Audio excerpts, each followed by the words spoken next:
Career switch કર્યા પછી તમને એવું ક્યારે લાગ્યું કે નહીં આ જ ફિલ્ડ મારા માટે બેસ્ટ છે? હવે જો મેં જ્યારે શરૂઆત કરીને અંદર ત્યારે મેં તમને કીધું એમ કે અંદર કોઈ કોડિંગની અંદર કોઈ આઈડિયા ન આવતો મને કે ભાઈ આ બધું લોકો વાત કરતા હોય કે એપીઆઈ ને ફ્રન્ટ એન્ડ ને બેક એન્ડ ને એવું બધું કંઈ ખબર ના પડે. વર્ષનો પીરિયડ હતો એ દરમિયાન તો કંઈ રિયલાઇઝ નહોતું થયું કે ત્યારે પણ એવું લાગતું મને કે અચ્છા ખોટું ફિલ્ડ પકડાઈ ગયું છે, કેમ કે આ બધું આઈડિયા ના આવતો. પછી 2-3 વર્ષ ગયા એની અંદર ફ્રન્ટ એન્ડ શીખ્યો, રિએક્ટ, એન્ગ્યુલર, નેક્સ્ટ.જેએસ. પછી એક વસ્તુ લેવલ આવી ગયું કે ઓકે નહીં ફિલ્ડ બરોબર છે આની અંદર. આગળના 5 વર્ષમાં આઈટીમાં સૌથી વધારે ગ્રોથ તમે કઈ ફિલ્ડમાં જોઈ છે? આઈટીની અંદર અત્યારે એઆઈનો ખૂબ ગ્રોથ ચાલી રહ્યો છે અંદર. તો પછી ડેટા એનાલિટિક્સ છે, ડેટા સાયન્સ છે, ક્લાઉડ કમ્પ્યુટિંગ છે, સાયબર સિક્યુરિટી, આ બધા બહુ એઆઈના ફિલ્ડ છે. તો અત્યારે તો મને એઆઈનું ફ્યુચર વધારે સારું દેખાઈ રહ્યું છે. ડિગ્રી ઇમ્પોર્ટન્ટ છે કે જોબ? ગૂગલ છે, ફેસબુક છે, આ બધી કંપનીની અંદર તમને ડિગ્રી નથી માગતા કે ભાઈ તમારે કોમ્પ્યુટરની જ હોવી જોઈએ. એ આવ્યા પછી ડેવલપરની જોબ ખતરામાં છે એવું લાગે છે? જય શ્રી કૃષ્ણ મિત્રો, સ્વાગત છે તમારું આજના મારા પ્રોડકાસ્ટમાં. હું છું તમારો હોસ્ટ અને દોસ્ત આર્યન કોરડિયા. તો આપણી સાથે આજે એવા ગેસ્ટ જોડાયેલા છે જેમની સફર ખરેખર શીખવા જેવી છે. જે રોજ નવું શીખે છે એ જ દુનિયા બદલે છે. એ જ વાત આજ ઉપર આપણે થોડી ચર્ચા કરીશું.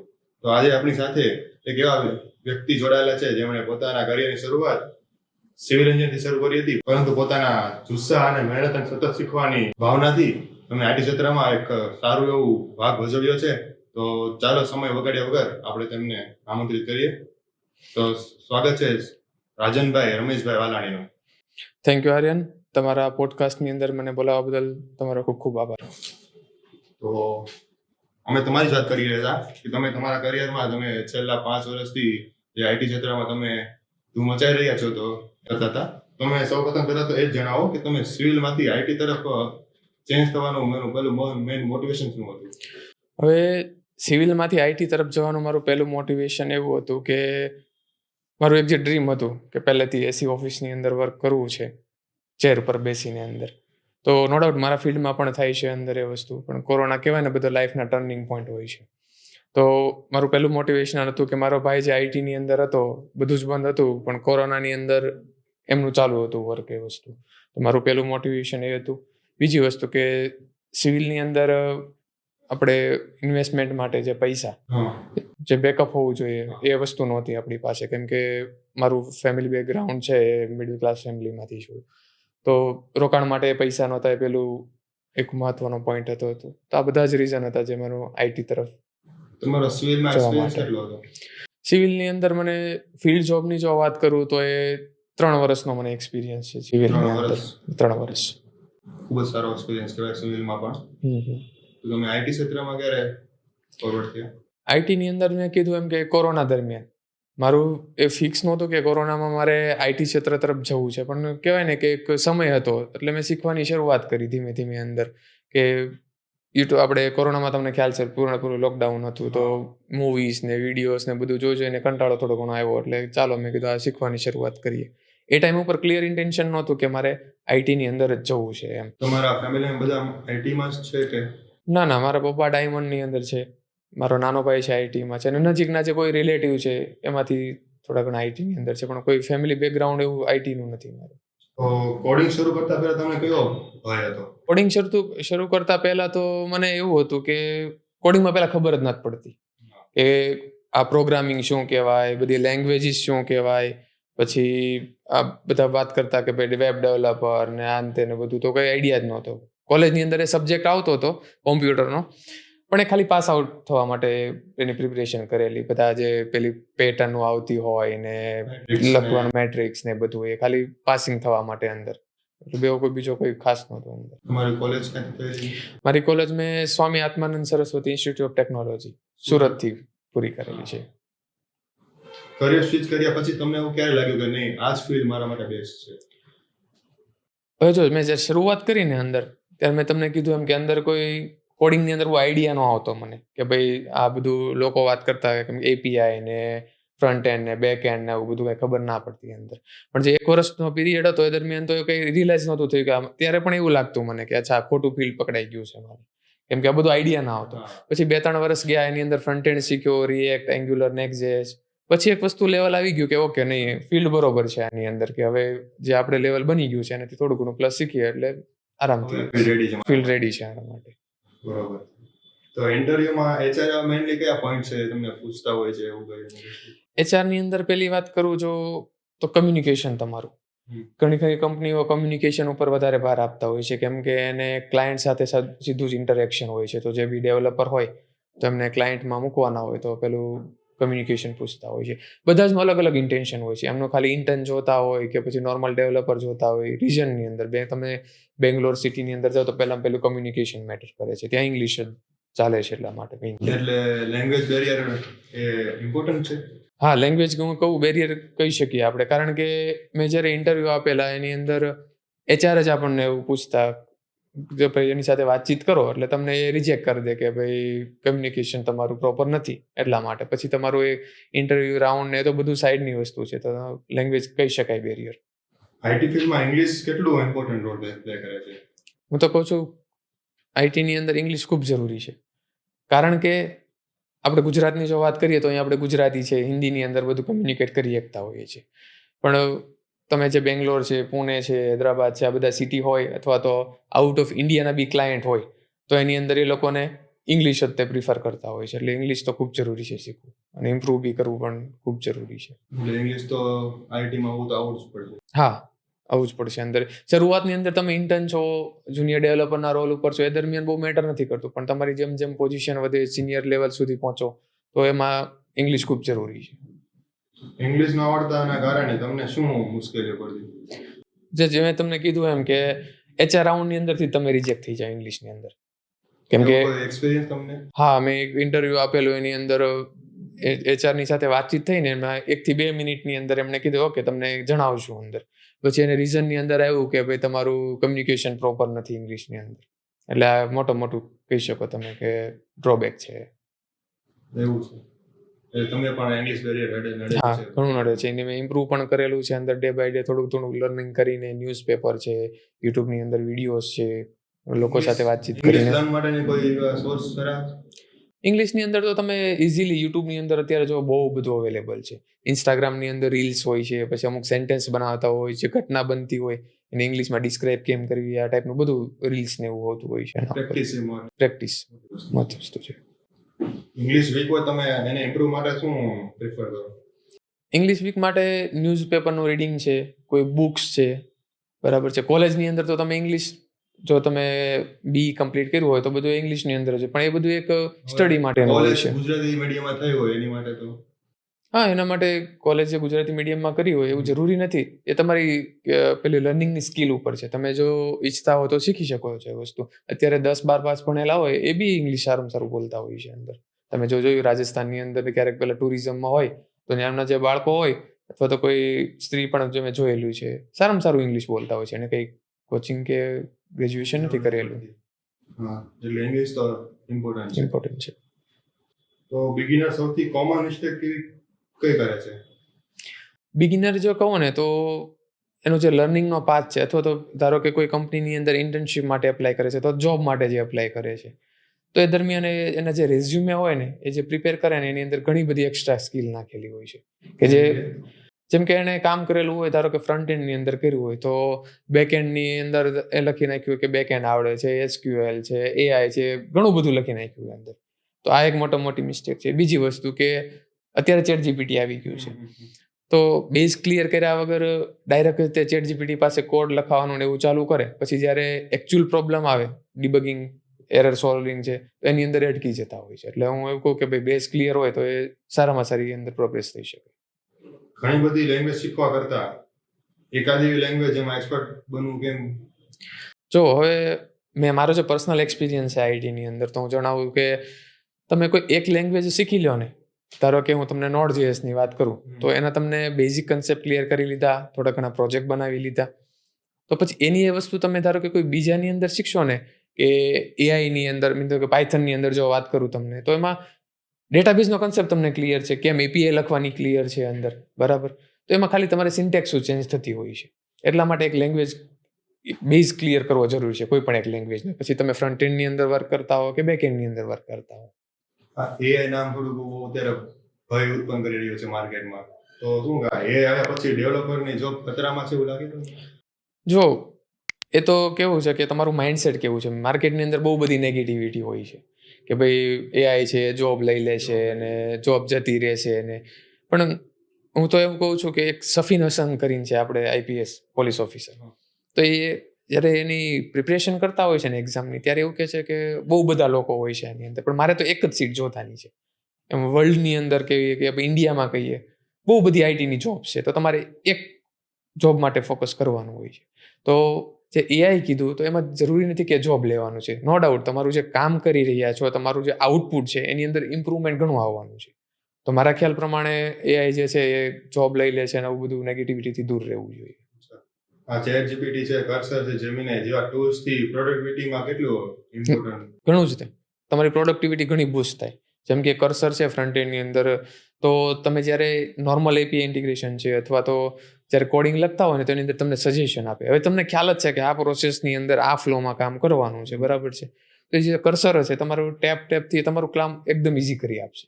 પણ એના માટે કીધું એમ તમને બેઝિક કન્સેપ્ટ ક્લિયર હશે ને, તો જો એઆઈ જે મિસ્ટેક કરવું છે તમે ઇઝીલી પકડી શકશો અંદર. કેમ કે સજેશન એની અંદર કામના બી આવશે અને નો કામના હોય એવી વસ્તુ બી આવશે. કરી શકે. જેમ કે કર્સર છે તમને સજેશન આપે છે, તો એ તમારે પછી એઝ અ ડેવલપર તરીકે રિવ્યૂ કરવું પડે કે ભાઈ આ જે સજેશન છે પ્રોપર છે કે નથી. તો એ બી એ મિસ્ટેક કરી શકે. અને જેમિનીની અંદર તો ગૂગલ ચેટ જીપીટીની અંદર જોવો તો નીચે લખેલી હોય છે કે એ મિસ્ટેક કરી શકે છે. તમને શું લાગે છે એઆઈ છે ડેવલપરને રિપ્લેસ કરી શકે? જો 100% તો રિપ્લેસમેન્ટ પોસિબલ નથી, પણ હું તમને એવું કહી શકું કે 3 ડેવલપરનું વર્ક છે એ 2 ડેવલપર જરૂર કરી શકે છે. કહી શકો તમે. હા, બિગિનરને એઆઈ યુઝ કરવો જોઈએ. બિગિનરે એઆઈનો યુઝ તો લર્નિંગ પર્પઝથી કરવો જોઈએ. કેમ કે એનું જો ઇન્ટેન્શન કહેવાય કે એમનું જોબ લેવાનું છે, બરાબર છે, તો એ એઆઈથી કદાચ પ્રોજેક્ટ બનાવી લેશે, બરાબર. તો તમને કીધું એમ કે જ્યારે એકચ્યુઅલ ફિલ્ડની અંદર વર્ક કરવા માટે જ્યારે જશે ત્યારે પ્રોબ્લેમ સોલ્વિંગમાં એમને ઇશ્યુ આવી શકે. જો એઆઈનો પ્રોપરલી યુઝ ના કર્યો તો. તમે લર્નિંગ પર્પઝ માટે કરો છો તો વેલ એન્ડ ગુડ છે, તમને બધા જ કન્સેપ્ટ ક્લિયર કરી શકો છો એનાથી. એટલે એઆઈનો યુઝ આમ કહી શકો તમે, કહી શકાય. હા, હું તો બિગિનરને જ એટલા માટે હું કહું છું કે એકવાર તમે બેઝ ક્લિયર કરો પછી એઆઈનો યુઝ કરો. કેમ કે બેઝ ક્લિયર નહીં હોય તો એઆઈનો તમે યુઝ કરશો તો તમને જે આઉટપુટ આપે છે એ તમે કઈ રીતના નક્કી કરશો કે આઉટપુટ એ પ્રોપર છે કે નથી. એટલા માટે હું કહું છું કે એઆઈનો યુઝ કરતા પહેલા બેઝિક ક્લિયર કરવું જરૂરી છે. તો હવે થોડીક આપણે લર્નિંગ ને સેલ્ફ સ્ટડી ઉપર વાત કરીશું આપણે. તો તમારી પર્સનલ ગ્રોથનું સિક્રેટ શું છે?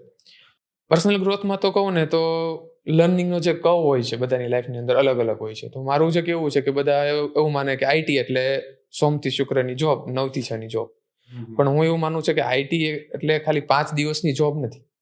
પણ તમે શનિ રવિ કેટલું ઇનપુટ આપો છો લર્નિંગ માટે એ ખૂબ મહત્વનું હોય છે અંદર. તો હું જ્યારે બી ટાઈમ મળે એમ અંદર, કન્ટિન્યુઅસ નથી રહેતા આપણે, પણ જરૂરી છે વસ્તુ કન્ટિન્યુઅસ રહેવું. તો જે બી ટાઈમ મળે ને એ દરમિયાન હું થોડું ઘણું નવું શીખવાની ટ્રાય કરવું અંદર કે ભાઈ મારા ફિલ્ડમાં શું નવું આવે છે, ફ્રન્ટ એન્ડમાં કામ કરતા હોય તો એમાં શું નવું આવ્યું છે અંદર, version day by day update થતા હોય છે. હા, શીખવું પડે. આઈટીમાં એક કેવું છે કે જ્યાં સુધી તમે જીવતા રહ્યો ને ત્યાં સુધી તમારે શીખતું રહેવું જોઈએ. નહીં પેલા પાણીમાં જે તળાવ ભર્યું હોય ને એની અંદર કેમ ભરેલા પાણીમાં લીલ જામી જાય, એની જેવું થઈ જતું હોય છે. એટલે ઓલવેઝ બધા જ ફિલ્ડની અંદર તમારે શીખવું હોય, આઈટીની કોઈ પણ ફિલ્ડ હોય, શીખતા તો હંમેશા રહેવું પડશે. આગળના 5 વર્ષમાં આઈટી સૌથી વધારે ગ્રોથ કઈ ફિલ્ડમાં થયું છે? આઈટીની અંદર અત્યારે એઆઈનો ખૂબ ગ્રોથ ચાલી રહ્યો છે અંદર. તો પછી ડેટા એનાલિટિક્સ છે, ડેટા સાયન્સ છે, ક્લાઉડ કમ્પ્યુટિંગ છે, સાયબર સિક્યુરિટી, આ બધા બહુ એઆઈના ફિલ્ડ છે. તો અત્યારે તો મને એઆઈનું ફ્યુચર વધારે સારું દેખાઈ રહ્યું છે. કોડિંગ શીખવામાં કોચિંગ ક્લાસ જોઈન કરવા જોઈએ કે?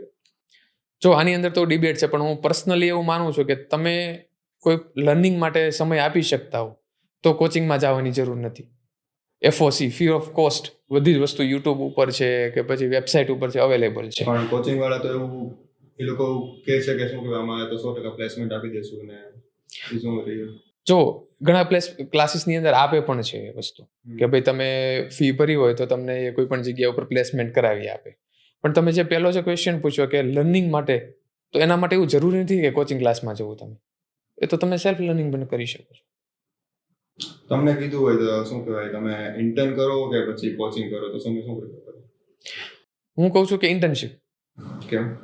ઇન્ટર્નશિપની અંદર તમને જે ડાયરેક્ટલી કોઈ કંપનીની અંદર જાઓ ને તો રિયલિસ્ટિક જે પ્રોજેક્ટ હોય ને એના ઉપર જે કામ ચાલતું હોય ને એનો તમે એક્સપિરિયન્સ લઈ શકો. નો ડાઉટ તમને એઝ અ ઇન્ટર્ન તરીકે કોઈ પ્રોજેક્ટની અંદર ડિરેક્ટલી નહીં મૂકે, પણ તમે એમાં શીખવાની કોઈ ઈચ્છા દર્શાવો કે ભાઈ ના આ વસ્તુ મેં શીખેલી છે, મને થોડું ઘણું લાઈવ પ્રોજેક્ટમાં શીખવા આપો, તો તમને કોચિંગ કરતાં અહીંયા ડિરેક્ટલી એક્સપિરિયન્સ મળશે કે ભાઈ શું શું વેરાયટી છે અંદર. એની માટે પણ બેઝિક્સ તો આવડતું હોવું જોઈએ. હા, બેઝિક તમને કીધું એમ એકવાર બેઝિક તમે શીખી ગયા પછી કોઈ કોચિંગ ક્લાસની એટલે ડાયરેક્ટલી કોઈ ઇન્ટર્નશિપ માટે જાઓ તો વેલિડ છે એ વસ્તુ. ઇન્ટર્નશિપ બિગનરને મળી શકે?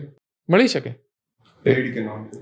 જો એ બધી દરેક કંપનીઓની અલગ અલગ હોય છે. કોઈ કંપનીઓ ફ્રી ઇન્ટર્નશિપ પણ આપતા હોય છે, કોઈ પેઇડ પણ આપતા હોય છે અંદર. ઇન્ટર્નશિપ આપવાથી આમ કંપનીમાં કોઈ ફાયદો ખરો? બે વસ્તુ છે. ફ્રી ઇન્ટર્નશિપ હોય તો તમારું કંપનીનું માર્કેટિંગ પણ થાય, પેઇડ હોય તો કંપનીની અંદર રેવન્યુ પ્લસ જનરેટ થાય અંદર કે ભાઈ ઇન્ટર્ન જોઈન કરે તો એના માટે એને પેઇડ કરતા હોય તો એ બી એના માટે પ્લસ પોઈન્ટ છે. એટલે બેના માટે પ્લસ પોઈન્ટ, બંને માટે પ્લસ પોઈન્ટ છે. પહેલા શીખવા મળે છે અને આ લોકોને પોતાની કંપનીનો ગ્રોથ પણ થાય અને માર્કેટિંગ પણ થશે. તમે કોચિંગ જોઈન કરી હતી કે સેલ્ફ લર્નિંગ થી શરૂઆત કરી હતી? મેં સેલ્ફ લર્નિંગ થી કરી હતી અંદર કે મેં સિવિલ જ્યારે મેં ક્વિટ કર્યું 2018 ની અંદર પાસ આઉટ કર્યા પછી 3 વર્ષ ફિલ્ડમાં મારા સ્પેન્ડ કર્યા, બરાબર છે. એના પછી મેં જ્યારે શરૂઆત કરી ત્યારે 3 મંથ મેં શીખવા સેલ્ફ લર્નિંગ જ કરેલું ટૂંકમાં યુટ્યુબમાંથી અંદર. એ ટાઈમ ઉપર બહુ આઈડિયા નહોતો કે ડોક્યુમેન્ટેશન ને એવું બધું પણ હોય છે. સેલ્ફ સ્ટડી કરતા તમને ડાઉટ્સ ને એવું બધું આવતું, તમે સોલ્વ કેવી કરતા? હવે ડાઉટની વાત કરું ને અંદર તો પહેલા તો આમ કહેવાય ને આઈટી ને મેં તમને કીધું એમ કે ફ્રન્ટ એન્ડ બેક એન્ડ છે આ બધું બહુ મને નોલેજ નહોતું. મારા માટે તો શરૂઆત HTML CSS ની હતી ને એની અંદર એટલા બધા બહુ તમને ક્વેશ્ચન નથી હોતા કેમ કે એરર નથી આવતી અંદર. HTML CSS માં તમે જો કોઈ ડેવલપર હોય તો એ જ્યારે વર્ક કરતા હોય તો એની અંદર કોઈ એરર નથી હોતી કેમ કે જાવાસ્ક્રિપ્ટ ને બધું તો એરર હોય તો એમાં બધા ક્વેશ્ચન થાય અંદર. ને પહેલાની અંદર સિમ્પલ છે એટલે બધા શરૂઆતમાં બહુ ક્વેશ્ચન ના થતા. હવે પછી જેમ જેમ ગ્રોથ થતો જાય એમ ક્વેશ્ચનની સાથે નોલેજ પણ પ્લસ થતું જાય. એસ લર્નિંગ YouTube કોઈ વેબસાઇટ કે ડોક્યુમેન્ટેશન જો જે પેલા આવે છે પેઇડ કરવા વાળા કોર્સ? હું પર્સનલી એવું પ્રિફર કરું છું અંદર કે તમારે જો પેઇડ કોર્સ નથી લેવા, બરાબર છે, તો યુટ્યુબની અંદર જઈને એકવાર બેઝિક ક્લિયર કરી લો. એટલે જો કોડિંગ તમે એકવાર શીખી ગયા ને પછી યુટ્યુબમાંથી તમને એના સોલ્યુશન નથી મળવાના, પણ તમને કોડિંગ ખાલી બેઝિક લેવલ શીખવા મળે કે પછી માસ્ટર લેવલ પણ? એમાં પણ અલગ અલગ વેરાયટી છે. તમે જો બેઝિકની શરૂઆત કરો તો અમુક જે વિડીયો હોય આપણે જેમ કે હું તમને કહું તો મોશ છે, પછી કોડ વિથ ચાય છે, થાપા ટેકનિકલ છે, તો આ બધાની અંદર તમને બેઝિક બી મળશે અને એડવાન્સ લેવલના કોર્સ બી તમને મળશે અંદર. એટલે એકવાર તમે કન્સેપ્ટ ક્લિયર કરી લો પછી તમારે યુટ્યુબમાં જવાની જરૂર નથી. એનું જે ઓફિશિયલ ડોક્યુમેન્ટેશન હોય ત્યાંથી તમે રીડ કરી શકો એ વસ્તુ. ફ્રેશર રિઝ્યુમમાં શું ધ્યાન રાખવું જોઈએ? ફ્રેશર રિઝ્યુમની અંદર તમને જાઉં ને તો મેં જ્યારે ફ્રેશરના ઇન્ટરવ્યૂ લેતા હોય ને તો એની અંદર કેવું છે કે એ લોકો Node.js થી માંડીને back and AI block chain બધી જ વસ્તુઓ ઇન્વોલ્વ કરતા હોય છે અંદર. તો પણ તમને જેટલું આવડતું હોય ને એઝ અ ફ્રેશર બિગિનર તરીકે અથવા ફ્રેશર તરીકે એટલી વસ્તુ જ મેન્શન કરો. પણ પેલું કહેવાય ને જે first impression is a last impression. તો ઇન્ટરવ્યૂ જે લેતા હશે ને એમને થશે કે આટલી બધું લિસ્ટ છે ને આમાંથી એને આવડે છે 2 જ વસ્તુ, તો શા માટે એટલું બધું મેન્શન કરેલું છે? તો જે આવડે છે એ જેટલું મેન્શન કરવાનું તમારે રેઝ્યુમેની અંદર.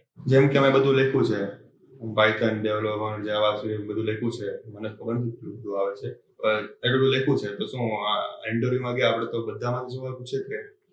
એ મેં જે તમને કીધું એમ કે શરૂઆતમાં તમને પૂછી લે ઇન્ટરવ્યુમાં કે ભાઈ તમને આમાંથી કેટલું આવડે છે. બધાની ઇન્ટરવ્યુ લેવાની પેટર્ન અલગ અલગ હોય છે અંદર, પણ ટાઈમ સેવિંગ માટે કેમ કે ઘણા બધા ઇન્ટરવ્યુ માટે અપિયર થતા હોય છે એટલે પહેલા આમાંથી જ પૂછી લે ભાઈ આમાંથી તમને એકચ્યુઅલમાં કેટલું આવડે છે. એટલે એમને ખબર પડી જાય કે એટલામાંથી ક્વેશ્ચન કરવાના છે, બાકીનું એમને સોર્ટ આઉટ કરી લીધું હોય છે. તો રિઝ્યુમમાં કોચિંગ પ્રોજેક્ટ એડ કરશે કે? રિઝ્યુમની અંદર કોચિંગ જે પ્રોજેક્ટ બનાવ્યા હોય આપણે ક્લાસીસમાં છે પછી સેલ્ફ સ્ટડી રીતે પ્રોજેક્ટ બનાવ્યા હોય કરી શકાય અંદર કેમ કે એની પોઝિટિવ ઇમ્પેક્ટ પડતી હોય છે અંદર તમારા રેઝ્યુમેની અંદર. એટલે એડ કરી શકો તમે એ વસ્તુ કરી શકો.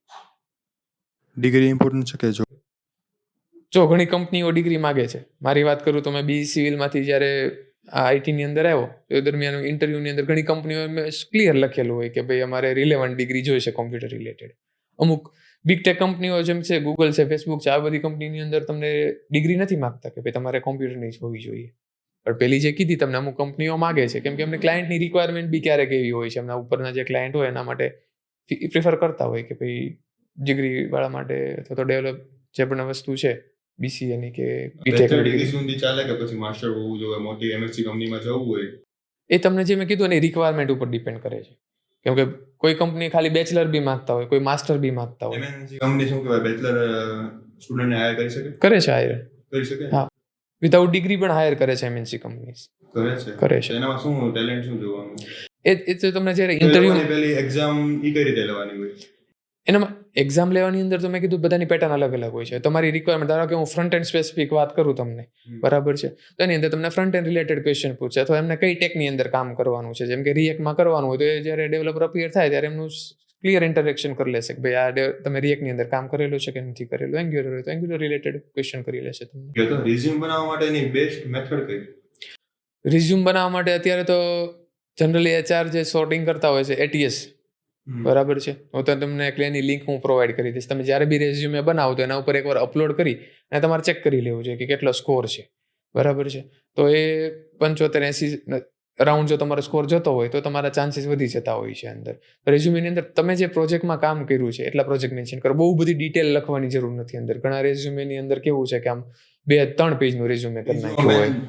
જોવાય કઈ વસ્તુ કે આ વસ્તુ તમે કયા કયા ટેકની અંદર કામ કરેલું છે, કયા કયા પ્રોજેક્ટની અંદર તમે કામ કરેલું છે અંદર. આ જનરલી પહેલા પ્રિફર કરતા હોય છે. બાકીનું તો પ્રોજેક્ટ ડિટેલ છે તો તમને ઇન્ટરવ્યુ માટે અપિયર થાવ ત્યારે તો પૂછવાના જ હોય છે. તો તમારો ખૂબ ખૂબ આભાર. તમારી સાથે વાત કરીને ખૂબ જ મજા આવી. છતાં તમારા કોઈ અમારી ઓડિયન્સ કે એને કોઈ આખરી મેસેજ કહેવો હોય તો? આખરી મેસેજની અંદર તમે જે કીધું કે લર્નિંગનો કહું, હું તો એવું કહું છું કે ઓલવેઝ તમે જીવો ત્યાં સુધી તમારે આઈટીમાં જો રહેવું હોય તો ઓલવેઝ શીખતા રહેવું જોઈએ. આ એક મોટો મેસેજ છે મારા માટે. હા, learning is the best. Learning is the best way.